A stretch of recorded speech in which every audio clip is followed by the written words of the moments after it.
Supreme court और सदर court से हाई कोर्ट से फेडरल कोर्ट ऑफ इंडिया और फेडरल कोर्ट ऑफ इंडिया से फिर से सुप्रीम कोर्ट। यानी सुप्रीम कोर्ट से लेकर सुप्रीम कोर्ट का इतिहास कैसा रहा, ये पिछली कक्षा में हमने विस्तार से पढ़ा। आज हम सुप्रीम कोर्ट की शक्तियां और अधिकार के बारे में पढ़ेंगे। 1937 से लेकर के 1950 तक जो फेडरल कोर्ट ऑफ इंडिया था, उसी फेडरल कोर्ट ऑफ इंडिया को 28 जनवरी 1950 को सुप्रीम कोर्ट ऑफ इंडिया में कन्वर्ट किया गया। 37 से 50 और 50 से 58 के बीच में चैम्बर ऑफ प्रिंसेस भवन में, यानी संसद भवन में से स्थापित किया गया था। भगवान दास मार्ग नई दिल्ली में 1958 में नया सुप्रीम कोर्ट बनने के बाद उसे ट्रांसफर किया गया। सुप्रीम कोर्ट केवल भारत का संघीय न्यायालय ही नहीं बल्कि अंतिम अपीली न्यायालय भी है और आवश्यकता पड़ने पर राष्ट्रपति को सलाह देने का काम भी करती है।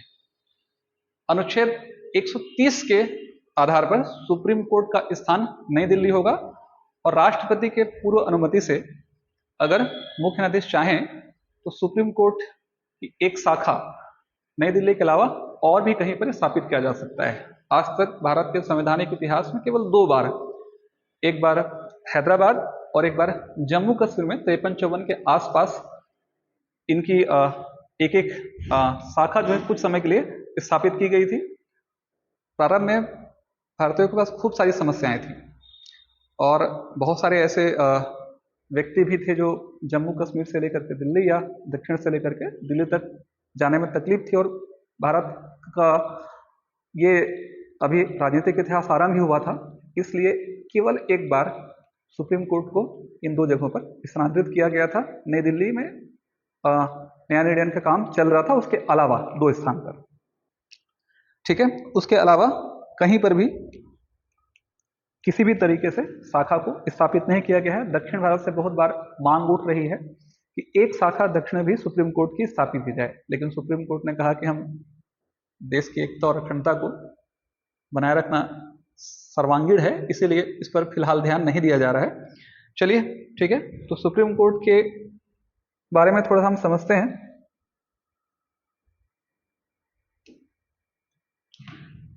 उच्चतम न्यायालय, सुप्रीम कोर्ट या सर्वोच्च न्यायालय, ध्यान रखिएगा संविधान के 5वें भाग में, और संविधान के 5वें भाग में अनुच्छेद 124 से लेकर के 147 के बीच में स्थापित है।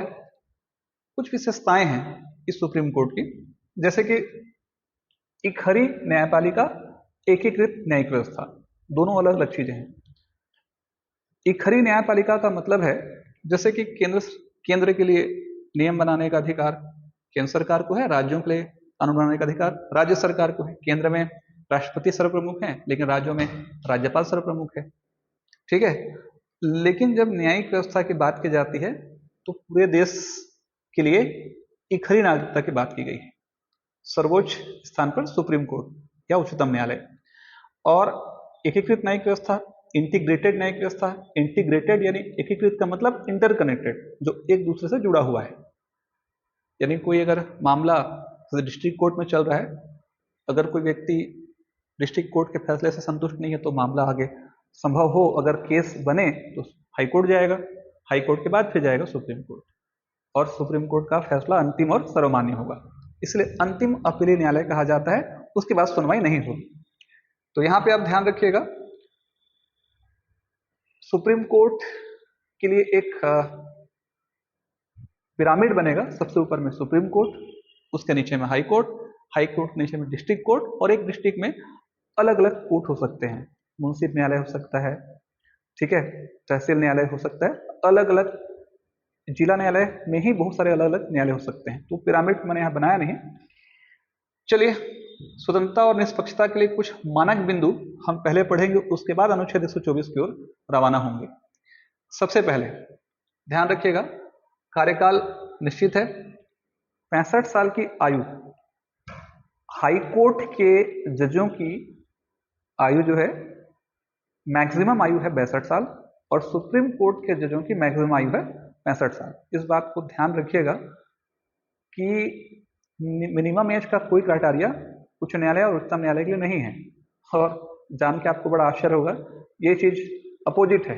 यानी कोई अगर शासक बनना चाहता है प्रशासन में जाना चाहता है तो उसके लिए लोकतंत्र में जाना चाहता है, विधानसभा और लोकसभा का चुनाव लड़ करके काम करना चाहता है, तो ऐसी व्यवस्था में वहाँ मिनिमम एज है, वहाँ मैक्सिमम नहीं है, जबकि न्यायिक व्यवस्था के लिए मैक्सिमम एज है। यानी 65 साल की आयु तक एक व्यक्ति जो है क्या होगा, सुप्रीम कोर्ट में जस्टिस के रूप में काम कर सकता है, पहली बात। दूसरी बात, एक व्यवहारिक चीज भी आपको मैं समझाता हूं कि अगर आप बहुत ध्यान से समझेंगे इन पहलुओं को, तो सुप्रीम कोर्ट में अगर आज किसी भी जज की जब नियुक्ति होती है तो उसमें लगभग एक आंकलन है, अधिकांश जजों की उम्र 55 के बाद होती है। 55, मैं नहीं कह रहा हूं कि 55 से कम नहीं हो सकती, लेकिन एक एवरेज उनको पहुंचते पहुंचते 55 चला जाता है, 65 साल में रिटायरमेंट। और 90 से 95% आज तक सुप्रीम कोर्ट में जितने भी जज नियुक्त हुए हैं वो हाई कोर्ट के चीफ जस्टिस ही हैं। ऐसा होने का कारण है, हाई कोर्ट के चीफ जस्टिस होने का एक बड़ा कारण भी है, आगे जब हम योग्यता पढ़ेंगे तो योग्यता में क्लियर टू क्लियर, अभी मैं डिटेल से पढ़ाऊंगा, अभी ऐसे बता रहा हूं आपको, योग्यता में क्लियर टू क्लियर कह दिया गया है कि कम से कम 5 साल की आयु तक एक या एक से अधिक हाई कोर्ट में एक व्यक्ति क्या हो, जज के रूप में काम किया हो। तो एक से अधिक हाई कोर्ट में तो 5 साल का मिनिमम कैटेगरी होना, कम से कम 5 साल का मिनिमम एक टाइम पीरियड होना चाहिए। और विविधताओं से भरा हुआ देश है, इसीलिए सरकार जब या कॉलेजियम या सरकार जब जजों को नियुक्त करती है सुप्रीम कोर्ट में, तो वो चाहती है कि हर क्षेत्र से सुप्रीम कोर्ट में जज पहुंचे, यानी आंध्रा से, कर्नाटक से, जम्मू कश्मीर से, मध्य प्रदेश से, छत्तीसगढ़ से, मिजोरम से, ठीक है, पश्चिम बंगाल से, उड़ीसा से, यानी विभिन्न प्रकार के संप्रदाय, जाति और अन्य वर्ग के लोग अगर वहां अपना प्रतिनिधित्व देंगे तो न्यायिक व्यवस्था सुचारू रूप से सही तरीके से चलेगी। एक सोच है, एक सार्थक और स्वस्थ सोच है, इसीलिए जनरली जो है उनको वहां पहुंचते पहुंचते 55 से 60 साल लग जाता है। अभी हम कार्यकाल की सुरक्षा के बारे में समझेंगे, अनुच्छेद 124(4) के बारे में डिटेल से समझाऊंगा आपको मैं, कैसे किसी भी सुप्रीम कोर्ट के न्यायाधीश को उनके पद से हटाया जा सकता है ना। संविधान के अनुच्छेद 124(4) में उनको हटाने की प्रक्रिया के बारे में विस्तृत अध्ययन है, साबित कदाचार और समर्थता के आधार पर उनको हटाया जाएगा। तो अभी हम आगे पढ़ेंगे उसके बारे में। वेतन भत्ते सुनिश्चित हैं, सुप्रीम कोर्ट के जजों के वेतन एवं भत्ते भारत की संचित निधि पर भारित हैं। अनुच्छेद 266 में भारत की संचित निधि का प्रावधान किया गया है। तो हम जानते हैं कि कोई भी किसी भी व्यक्ति का वेतन अगर भारत के संचित निधि पर अगर भारित है तो उसे संसद में पास कराने की आवश्यकता नहीं होगी। यानी सरल भाषा में कहें तो उनका सीधा सीधा पैसा आरबीआई के अकाउंट के थ्रू आता है। आप अगर कोई सरकारी नौकरी में, चाहे स्टेट गवर्नमेंट में हो चाहे सेंट्रल गवर्नमेंट में काम कर रहा हो, तो जब तक बजट में उसका पैसा अगर नहीं आएगा तो उन्हें तनख्वाह नहीं मिलेगी। इनको किसी भी बजट या संसद के किसी भी सत्र में इनके तनख्वाह को पास कराने की आवश्यकता नहीं है। तो सुप्रीम कोर्ट, ध्यान रखिएगा, सुप्रीम कोर्ट के जजों का वेतन भारत की संचित निधि पर भारित होगा, ठीक है। ये उनके कार्यकाल की सुरक्षा के बारे में एक प्रावधान है, ठीक है।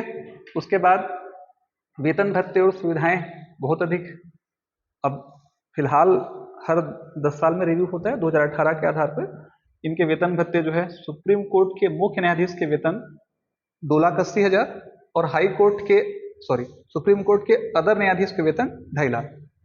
2,80,000 सुप्रीम कोर्ट के चीफ सीजेआई के वेतन 280 हैं और सुप्रीम कोर्ट के अदर न्यायाधीश के वेतन जो है 2.5 लाख है।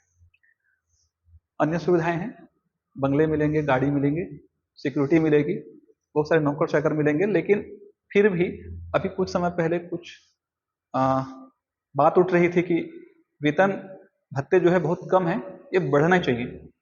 तो वेतन भत्ते किस हिसाब से कम है, तो कुछ लोगों ने ऑब्जर्वेशन भी किया है, ठीक है, कि हमारे देश में टॉप के वकील हैं राम जेठमलानी, कपिल सिब्बल और हरीश साल्वे। तो उनकी आय कहा जाता है कि एक दिन में वो लोग लगभग 3 करोड़ से 5 करोड़ कमाते हैं। हरीश साल्वे बहुत बड़े वकील हैं, सलमान खान को जिन्होंने यूं निकाल लिया था, वही वकील है हर साल में।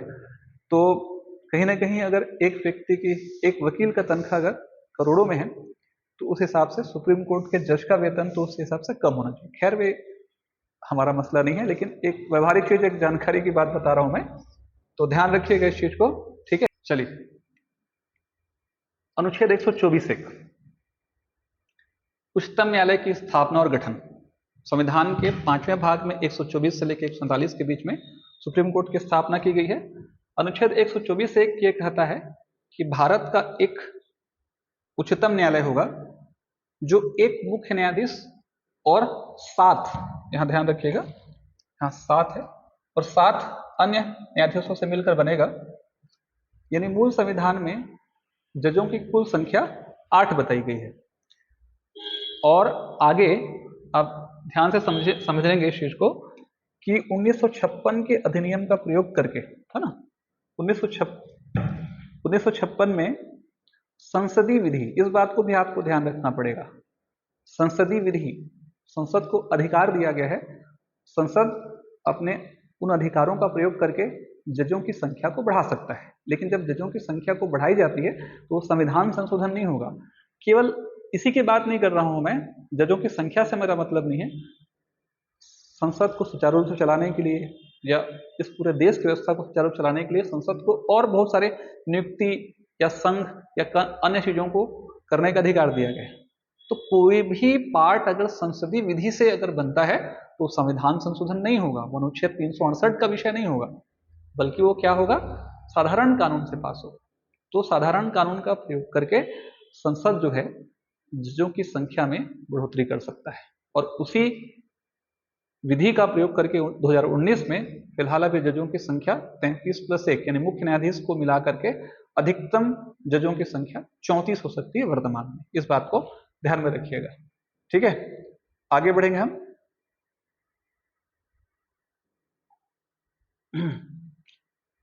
अनुच्छेद 124(2), उच्चतम न्यायालय के न्यायाधीशों की नियुक्ति कौन करेगा? तो उच्चतम न्यायालय के न्यायाधीशों की नियुक्ति, ध्यान रखिएगा, राष्ट्रपति करेंगे। उच्चतम न्यायालय के न्यायाधीशों की नियुक्ति करने का अधिकार राष्ट्रपति को है। सुप्रीम कोर्ट के चीफ जस्टिस की नियुक्ति राष्ट्रपति करेंगे। लेकिन क्या ऐसे ही राष्ट्रपति किसी व्यक्ति को उठा करके सुप्रीम कोर्ट में जज बना देंगे? बिल्कुल नहीं। तो यहां पर हम आगे समझेंगे कि अनुच्छेद 124(1) में भले ही 124(2) में भले ही लिख दिया गया है कि सुप्रीम कोर्ट के न्यायाधीशों की नियुक्ति राष्ट्रपति करेगा, लेकिन ये मामला इतना आसान नहीं था। ठीक है, सुप्रीम कोर्ट में जजों की नियुक्ति का जो प्रावधान था वो 3 केसेस, जिसे हम फर्स्ट जजेस केस, सेकेंड जजेस केस और थर्ड जजेस केस के नाम से जानते हैं। भारत का संविधान ये कहता है कि राष्ट्रपति सुप्रीम कोर्ट में जजों की नियुक्ति करेंगे। कैसे करेंगे? किसी भी हाई कोर्ट के जज की परामर्श से राष्ट्रपति सुप्रीम कोर्ट में न्यायाधीशों की नियुक्ति करेंगे। भारत का संविधान सिर्फ इस बात की वकालत करता है कि सुप्रीम कोर्ट में जजों की नियुक्ति, ध्यान रखिएगा, हाई कोर्ट के, किसी भी हाई कोर्ट के जज के परामर्श से राष्ट्रपति सुप्रीम कोर्ट के जज को नियुक्त करेंगे, ऐसा कहा गया था। व्यवहार में यह चला रहा था, यानी राष्ट्रपति मंत्रिपरिषद की सलाह से ही जजों को नियुक्त करते थे। यह प्रक्रिया पहले थी। 1982 में MP गुप्ता, है ना, यहां पर ध्यान रखिएगा, SP गुप्ता करके एक मामला सुप्रीम कोर्ट में दायर हुआ। उन्होंने आक्षेप लगाया था कि राष्ट्रपति ने जब अभी नियुक्तियां की हैं सुप्रीम कोर्ट में जजों की, तो उस नियुक्ति में किसी भी प्रकार से किसी भी हाई कोर्ट के जजों से सलाह किए बगैर नियुक्ति की है। सुप्रीम कोर्ट ने, ध्यान रखिएगा, उनके दावे को खारिज कर दिया और राष्ट्रपति के पक्ष में फैसला दिया, सरकार के पक्ष में फैसला दिया, वैध ठहराया। ये हो गया 1900 इसका मामला 82 का मामला। इसे फर्स्ट जजेस केस कहा जाता है। समाज में प्रचलित हो गया शब्द जो है जजेस, जजों की नियुक्ति का मामला था, इसलिए फर्स्ट जजेस केस 1982। उसके बाद, ठीक है, सेकेंड जजेस केस।